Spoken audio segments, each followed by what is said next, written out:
বাংলাদেশে রেলওয়ের কার্যক্রম শুরু হয় ব্রিটিশ শাসনামলে। ঊনবিংশ শতাব্দীতে ইংল্যান্ডের বিভিন্ন রেল কোম্পানি ভারতবর্ষের বিভিন্ন প্রদেশে ছোট ছোট রেলপথ সেকশন চালু করতে থাকে। প্রথম দিকে শুধুমাত্র অর্থনৈতিক কাজের জন্যই রেলপথ চালু করা হয়। ইস্টার্ন বেঙ্গল রেলওয়ে নামক কোম্পানি প্রথম বাংলাদেশে রেলপথ স্থাপন করে। 1862 সালের 15 নভেম্বর চুয়াডাঙ্গার দর্শনা থেকে শুরু করে কুষ্টিয়ার জগতি পর্যন্ত রেলপথ স্থাপনের মাধ্যমে বাংলাদেশ রেলযুগে প্রবেশ করে। দেশজুড়ে বিস্তৃত রেলপথ স্থাপনে 3টি কোম্পানি গুরুত্বপূর্ণ ভূমিকা পালন করে। এগুলো হলো eastern Bengal railway, Assam Bengal railway এবং পাকিস্তান ইস্টার্ন রেলওয়ে।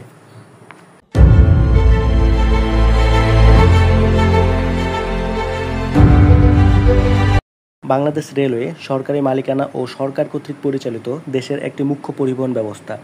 যেহেতু দেশের এক প্রান্তকে অন্য প্রান্তের সাথে সংযোজন করার জন্য রেলপথ একটি গুরুত্বপূর্ণ স্থল পরিবহন ব্যবস্থা, তাই রেলপথের সার্বিক উন্নতি দেশের অর্থনৈতিক উন্নতিতে গুরুত্বপূর্ণ ভূমিকা পালন করে।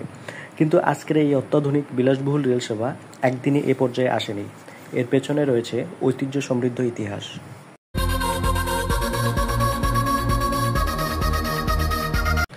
বাংলাদেশ রেলওয়েকে মূলত দুইটি অংশে ভাগ করা হয়। একটি অংশ যমুনা নদীর পূর্ব পাশে এবং অপরটি পশ্চিম পাশে। এদেরকে যথাক্রমে পূর্বাঞ্চল ও পশ্চিমাঞ্চল নামে আখ্যায়িত করা হয়। পূর্ব পাশের অংশের দৈর্ঘ্য 1279 কিলোমিটার এবং পশ্চিম পাশের অংশের দৈর্ঘ্য 1427 কিলোমিটার। এছাড়া দক্ষিণাঞ্চলের রূপসা নদীর পূর্ব প্রান্তের 32 কিলোমিটার দৈর্ঘ্যের রূপসা বাগেরহাট ব্রডগেজ রেলপথ সেকশনটিকে বাংলাদেশের রেলওয়ের তৃতীয় অংশ হিসেবে ধরা হয়। বাংলাদেশে বর্তমানে দুই ধরনের রেলপথ চালু আছে, ব্রডগেজ এবং মিটার গেজ। বাংলাদেশ রেলওয়ে বাংলাদেশের রেল পরিবহন ব্যবস্থার সিংহভাগ পরিচালনা করে, তবে এর পাশাপাশি বেসরকারি সংস্থাগুলোও অংশগ্রহণ রয়েছে, যেমন খাদ্য ও পানীয়ের ক্যাটারিং, কিছু নির্বাচিত রুট ও ট্রেনের রেলওয়ের রিজার্ভেশন ও টিকিটিং ব্যবস্থা এবং প্রধান রেলপথসমূহকে ফাইবার অপটিক কেবল স্থাপন, পরিচালন ও রক্ষণাবেক্ষণের কাজে বেসরকারি সংস্থার উপর ছেড়ে দেওয়া হয়েছে।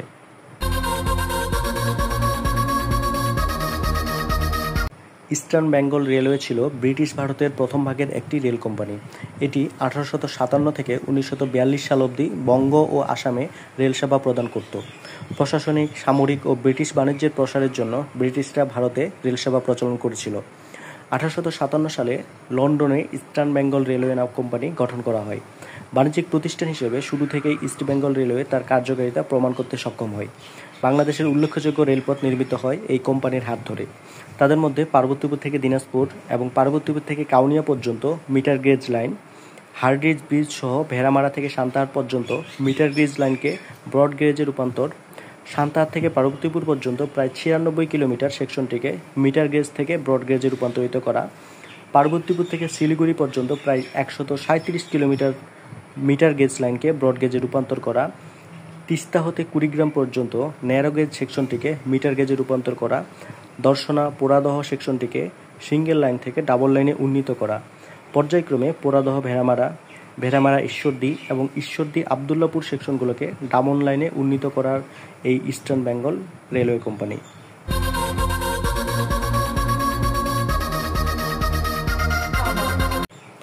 আসাম বেঙ্গল রেলওয়ে কোম্পানিটি গঠিত হওয়ার মূলে ছিল আসামের চা কোম্পানিগুলো। ঢাকা, ময়মনসিংহ, চট্টগ্রাম, নোয়াখালী, ত্রিপুরা ও আসামের সমৃদ্ধ জেলাগুলোর পাট, চাল, চা রপ্তানি এবং কয়লা আমদানির জন্য এই কোম্পানিটি গঠিত হয়। এই কোম্পানি কর্তৃক স্থাপিত রেলপথের সম্পূর্ণ অংশ যমুনা নদীর পূর্ব পাশে অবস্থিত এবং এর সমগ্রই মিটার গেজ রেলপথ।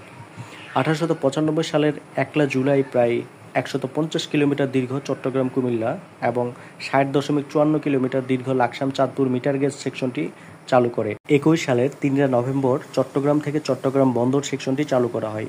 1896 সালে কুমিল্লা আখাউড়া এবং আখাউড়া করিমগঞ্জ সেকশনটি চালু হয়। 1903 সালে তিনসুকিয়া পর্যন্ত রেলপথ সম্প্রসারিত হয়। 1904 সাল পর্যন্ত সময়কালে নির্মিত হয় প্রায় 1191 কিলোমিটার রেলপথ। চট্টগ্রামে উদ্বোধন করেন ভারতের তৎকালীন ভাইসরয় লর্ড কার্জন। 1903 সালে লাকসাম নোয়াখালী সেকশনটি নোয়াখালী রেলওয়ে কোম্পানি কর্তৃক নির্মিত হয়। এই কোম্পানিটি আসাম বেঙ্গল রেলওয়ে কোম্পানি দ্বারা পরিচালিত হতো। 1905 সালে এটি সরকার কর্তৃক অধিগৃহীত হয় এবং 1906 সালে 1 জুলাই আসাম বেঙ্গল রেলওয়ের সাথে একীভূত করা হয়। মেঘনা নদীর পূর্ব প্রান্তের আশুগঞ্জের সাথে পশ্চিম প্রান্তের ভৈরব বাজারের মধ্যে কোনো রেল সংযোগ ছিল না। পূর্ববঙ্গের রেলপথ তখন যমুনা নদী এবং মেঘনা নদী দ্বারা 3 খণ্ডে বিভক্ত ছিল। 1937 সালের 6 ডিসেম্বর মেঘনা নদীর উপর স্থাপিত কিং ষষ্ঠ জর্জ ব্রিজ চালু করা হলে আশুগঞ্জ ও ভৈরব বাজারের মধ্যে প্রথম রেলপথ সংযোগ গঠিত হয়। এর মাধ্যমে ঢাকা ও চট্টগ্রামের মধ্যে সরাসরি রেল যোগাযোগ স্থাপিত হয়। 1942 সালে আসাম বেঙ্গল রেলওয়ে কোম্পানিকে সরকারি ব্যবস্থাপনায় নেওয়া হয় এবং একে ইস্টার্ন বেঙ্গল রেলওয়ের সাথে একীভূত করে নাম দেওয়া হয় বেঙ্গল অ্যান্ড আসাম রেলওয়ে।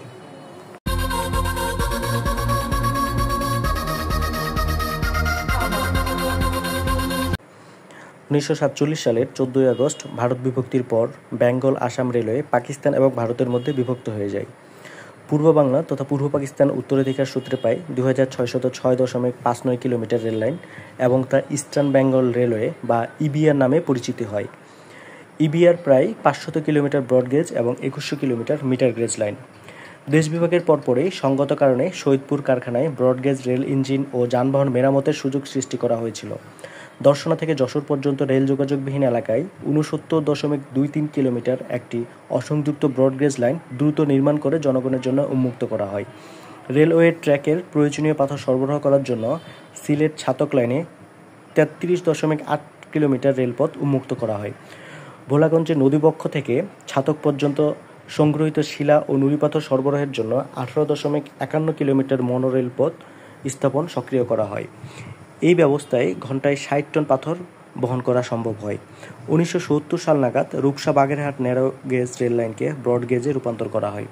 মূলত এই ছিল পাকিস্তান ইস্টার্ন রেলওয়ের পাকিস্তান শাসনামলে নির্মিত রেলপথ।